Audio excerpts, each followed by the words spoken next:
नमस्कार मेरे प्यारे बच्चों, जैसा कि आज 3 फरवरी है, बोर्ड का पेपर बहुत ही नज़दीक है, तो क्लास 10th के लिए मैं एक छोटा सा टॉपिक ले आया हूँ।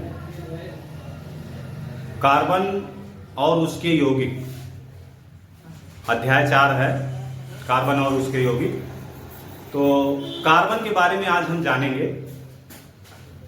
कार्बन और उसके यौगिक में हम क्या क्या चीज़ें पढ़ते हैं उसकी व्याख्या करेंगे। और आप लोगों की घबराने की ज़रूरत नहीं है। आप लोगों को स्टेप बाय स्टेप पार्ट में बहुत बड़ा वीडियो नहीं बनाया जाएगा, थोड़ा थोड़ा बनाया जाएगा, जिससे आपको आसानी समझ में आ जाए और अपना आप पेन पेपर लेके रेडी रहिए और थोड़ी चीज़ें जो पढ़ाई जाए उसको आप नोट करिए। तो सबसे पहला हम पहुंचते हैं कार्बन और उसके यौगिक। जैसा कि हम जानते हैं कि कार्बन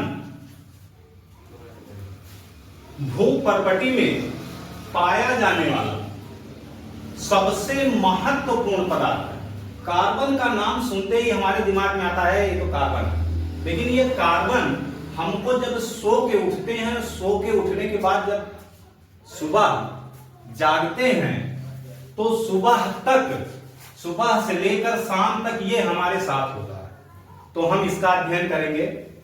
कार्बन की सबसे बड़ी खूबी यह है कि हम जो चीज खा रहे हैं, पी रहे हैं, ब्रश कर रहे हैं, कार्बोहाइड्रेट, विटामिन, प्रोटीन, वसा, सारी चीजों में कार्बन होता है।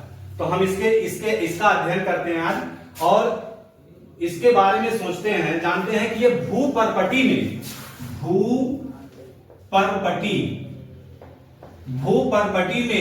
इसकी मात्रा बहुत ही थोड़ी है, 0.02%।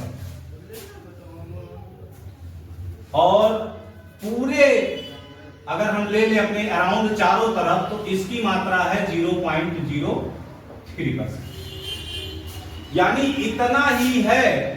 और लेकिन इसके यौगिक 20 लाख प्लस यौगिक है, 20 लाख प्लस कार्बनिक कंपाउंड है। तो हम अभी शुरुआत करते हैं कार्बन से। तो कार्बन यानी कि जितनी भी चीजें 20 लाख प्लस यौगिक बनने का रीजन क्या है? इसकी संयोजकता, इसकी संयोजकता है। यानी कि कार्बन का जब हम इलेक्ट्रॉनिक विन्यास करते हैं, इसकी परमाणु क्रमांक एटम नंबर कितना होता है? 6 होता है। जब हम इसका इलेक्ट्रॉनिक विन्यास करेंगे तो ये आता है 2 और 4। यानी इसके बाह्य कोश में 4 इलेक्ट्रॉन बचते हैं। और किसी भी तत्व का रासायनिक संयोग जो होता है, रासायनिक योग जो होता है, किसी से रिएक्शन जो होता है, वह किसी भी तत्व के बाह्य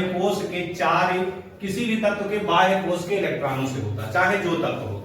तो इसके बाह्य कोश में 4 इलेक्ट्रॉन हैं और यह सभी जगहों से, यानी अगर यह हाइड्रोजन से क्रिया करता है तो इस प्रकार से, यानी इसको अपनी 4 संयोजकता, चतुर्थ संयोजकता इसका पूरा होना चाहिए। तो इसके लिए ये क्लोरीन से क्रिया करेगा तो कार्बन टेट्राक्लोराइड बनाएगा, हाइड्रोजन से क्रिया करेगा तो मेथेन बनाएगा, एथेन बनाएगा, यानी क्रम से बनाता चला जाएगा। तो इसके ये गुण हैं। और गुण में इसका आता है सबसे पहले विलेयता। क्या आता है? विलेयता। क्या आता है? विलेयता। विलेयता यानी कि यह अगर कोई भी कार्बनिक विलायक, कोई भी कार्बनिक हम उठा ले, कार्बनिक यौगिक उठा ले और उसको हम विलय करें तो वह ईथर जैसे विलायक में, यानी कार्बनिक विलायकों में आसानी से विलय होता है और बाकी लिक्विड वगैरह में नहीं होता है। दूसरा है विद्युत चालकता।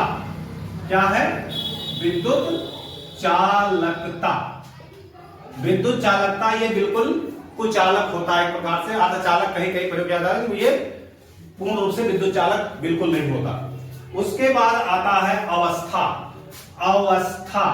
अवस्था, अवस्था क्या होता है? ये कमरे के टेम्परेचर पे ठोस, द्रव, गैस तीनों हो सकते हैं। इसके बाद अब आता है कि इसका रीजन क्या है। अगर इसके 20 लाख प्लस कार्बनिक यौगिक हैं तो इसका रीजन क्या है? इसका रीजन यही है कि यह चतुस्संयोजक होता है। यह क्या होता है? चतुस्संयोजक, मतलब 4 संयोजकता इसकी होती है और 4 में ये किसी भी तत्व से रिएक्शन कर सकता है, क्रिया कर सकता है। तो इसके लिए हमें ये जिसके 20 लाख प्लस यौगिक होते हैं, इसके बारे में हमें अगले पार्ट में पढ़ना है, क्योंकि बहुत बड़ा हो जाएगा तो आप बोर होने लगेंगे।